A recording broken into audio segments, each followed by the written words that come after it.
Welcome to Alphanumeric, NonBinary Review's podcast of poetry and fiction. Before we get started, remember when Zoetic Press had a book and film podcast called I Like the Book Better?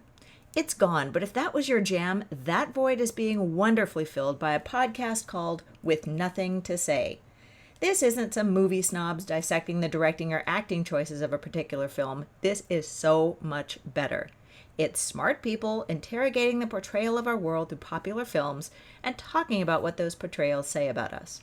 If you're interested in a different look at film, you'll want to spend some quality time with Nothing to Say. See what I did there? Find it at www.lifethroughfiction.com. And now, on to Alphanumeric.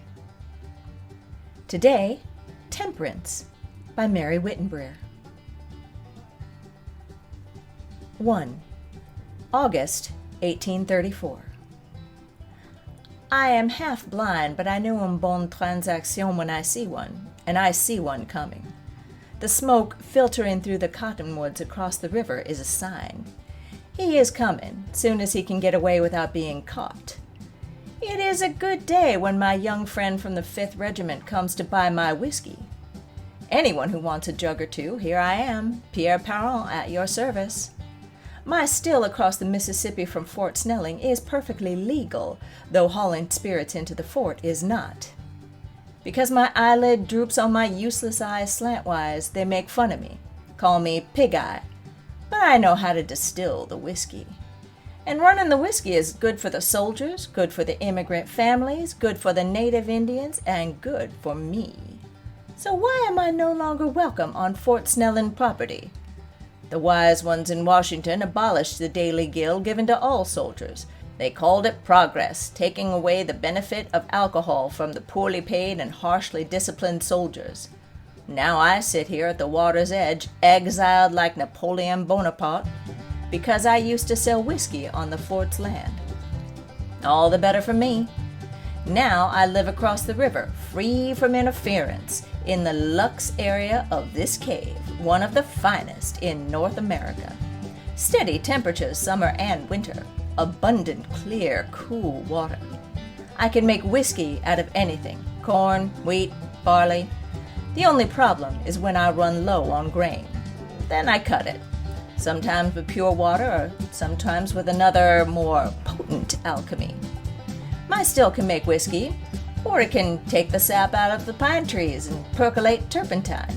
In small doses of powerful medicine known for thousands of years. They even started a temperance society at the fort, made several soldiers take the pledge. Mon Dieu, take away the only relief there is for toothache, broken back, heartache, or grief. Makes no sense. But I must hurry now, here he comes. I see him paddling.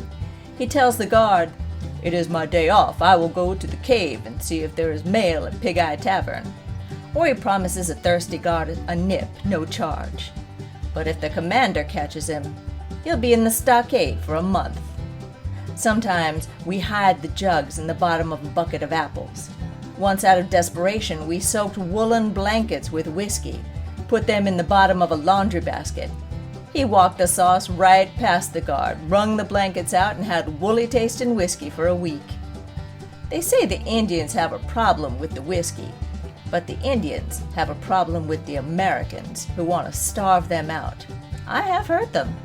They think I don't understand because my English is not good, but I understand more than they know. The Indians and the half-Indians like myself, that is why I am anxious for the wily little fifer to paddle over here. Once I sell enough whiskey, I can leave my little tavern.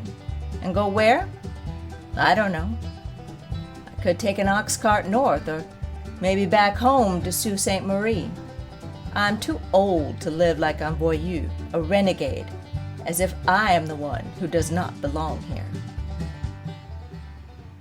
2. May 5th, 1852. I, Harriet Bishop, am St. Paul's first school teacher. I started with 5 students, only one of whom spoke English, in a mud-daubed blacksmith shop.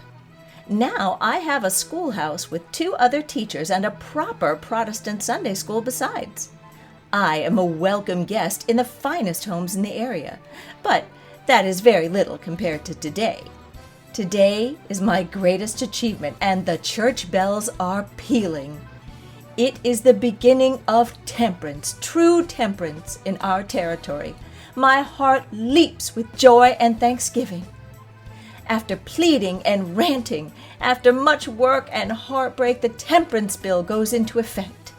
The manufacture, sale, or possession of liquor is now illegal, with stiff penalties for those who disobey. The Sons of Temperance that I helped to found did this, along with many others. I can smell it in the air, the refreshed spirit of those who have labored under the influence of rum. Let the bells ring out the fetid miasma of illness and infirmity.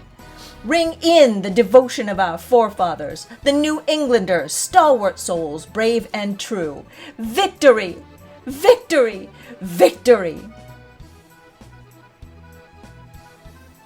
November 27, 1852. A most unhappy day for me. After so much hope, my dearest dream has sunk in the muddy water of the Mississippi before it was given a fair chance at life. Temperance, the law that went into effect under the sunshine and blue skies of May, has been declared unconstitutional in the dreary month of November. 5 years ago, when I found myself unmarried at the age of 30, I volunteered with a missionary zeal to journey from Vermont to this barely inhabited outpost of St. Paul. When I arrived, some people still called this trading post of 1,000 souls Pig's Eye, after Pig Eye Perrant, a slew-eyed man who got himself evicted from Fort Snelling property for selling spirits to the soldiers in a most careless, swine-like fashion. But the law meant to relieve the tendency toward drink in the Minnesota Territory was declared unconstitutional today, and more men than I care to count are celebrating. They mounted a steam bell on a scaffold and are bringing it around the town, ringing, ringing, ringing until I can barely stand it. The 7 hills of St. Paul echo with loud hurrahs and mock all we have endeavored to accomplish. There are men and women who fight valiantly for truth. This blight will be rooted out. We will not stop. We will establish a true Puritan city here one day. 3. September 4, 1921. Last week, the good people of White Bear Lake, Minnesota, asked my husband Scott and I to find accommodation elsewhere. It wasn't Scott's fault about the fire, nor mine neither, but there it is. The continuance of our renting a cottage near the yacht club is untenable. Imagine a belle like me from Montgomery, Alabama, in her 5th month of pregnancy, being asked to leave the premises. We have been tossed out of better places, as the saying goes. Why, just last year we were asked to leave the Biltmore Hotel in Manhattan after our rambunctious party celebrating a picture of us, Mr. and Mrs. F. Scott Fitzgerald, on the cover of Vanity Fair. We reside here now, in St. Paul, at the Commodore Hotel. I feel somewhat at home. I can stand at the top of Ramsey Hill and see the northernmost port on the Mississippi, about as at home as I wish to feel. St. Paul is not Manhattan, and certainly not Paris, but it isn't anywhere near my daddy, Judge Sayre. He can judge all of Alabama, but he can't bring his gavel down on me. Never could. My gracious God, St. Paul is provincial. Mrs. Mary Hill, the wealthiest woman in the city and one of the dozen wealthiest women in America, invited me to tea in her brooding pile of stone that is the James J. Hill Mansion. I garnered this sought-after invitation because Scott's grandma is a great friend of Mrs. Hill's. I wanted to attend. Who wouldn't? We had tea and cake and a positively reckless little sip of cognac cherry cordial.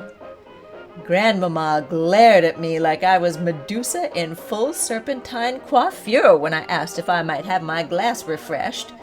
But I forgave her. She has her reasons. Her daughter married Scott's father, a man who drank so much and so often he could not hold a job, and depended on his wife's fortune and his own Eastern good breeding to see him through. Which explains why Scott grew up living in so many houses in this neighborhood. Evictions and lack of funds for rent is nothing new to my tender lad. His family lived in nearly every fourth house all up and down the avenue. And what was the scintillating talk at Mrs. Hill's tea, you may ask? Not scandal and gossip, parties and fashion, no! I learned that Mrs. Hill, who was doing quite poorly health-wise, managed that very week to help her cook make 36 jars of raspberry jam and go fishing while out at their farm north of the city. Grandmama congratulated her on her accomplishments, while I almost wilted away from disappointment. Scott promised me that when he is done writing his new novel and I am finished carrying our child, we will move to Paris, France. Merci, mon Dieu. I forgot to tell you that our pied-à-terre, the Commodore Hotel, is rumored to have a speakeasy in the basement. Convenient for evenings when we just don't feel up to venturing out. This has been Temperance by Mari Wittenbreer, read for you by Lisa Quintana. Our music was In Overdrive by Charles Shomo, Russian-Inspired Positive by Pali Knudsen, and Tiger Rag by Friar Society Orchestra, provided by Pixabay.com. Alphanumeric is mixed and mastered by Lisa Quintana. You can get Non-Binary Review on our website, doeticpress.com, or on Amazon. If you like the podcast, come on by, drop in, give us a rating, give us a review, give us a subscription, subscribe. New work drops every Wednesday. Non-Binary Review, because humans are hardwired to tell stories.